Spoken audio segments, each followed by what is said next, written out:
year.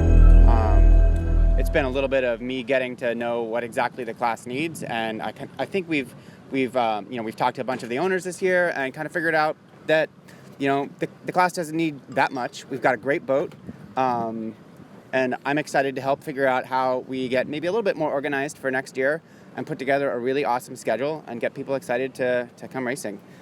Here in Miami, I think we've got a great event set up. We've got awesome conditions. We haven't seen a lot of wind so far this year, but we've got 15 to 20 knots forecast out of the east-northeast for the next 5 days, and I think we're excited to go out and sail fast in some beautiful conditions.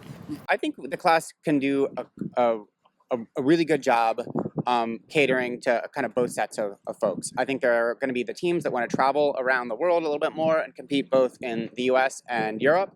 And I think there are teams that are going to stay put in Australia, stay put in Europe, and stay put in North America. And we've got some plans to make sure that those teams have,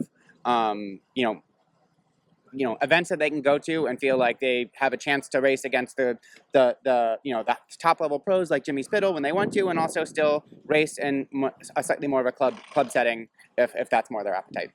And what about mixed regattas? We've rarely seen the Melgus 32 at mixed regattas, but I feel like a lot of those more mid-level teams, sort of miss out on things like Charleston and other events like that.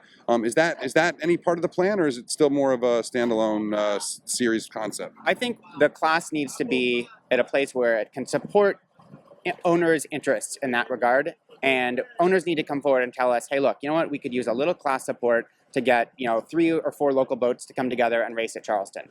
But the class would love to support that kind of thing, but we also need some indication of interest from owners about which events that needs to be. So you see Jamie Torres in the Caribbean circuit starting to organize 4 or 5 boats down there to race at a handful of events, and I think that's great. And the class should do what it can to help make sure that we promote those events and help Jamie in any regard that we can. And I think the same thing I would like to see the same thing happen in New England, because there are a few boats that are very interested in going to Block Island Race Week, and we'd like to support those guys. And I think there's a few boats along the Gulf that would also like to probably do some local racing, and we should do what we can to help make sure that they have what they need to organize some events and get some class starts. Jellyfish. What's up with the jellyfish, dude? Dude, I don't know. I haven't seen them before. I don't know why we have all these jellyfish. Did they get on your boat? Did you get stung? Did you feel them on the rudder? No, I don't. I don't think it's slowing anybody down. I wouldn't go swimming though.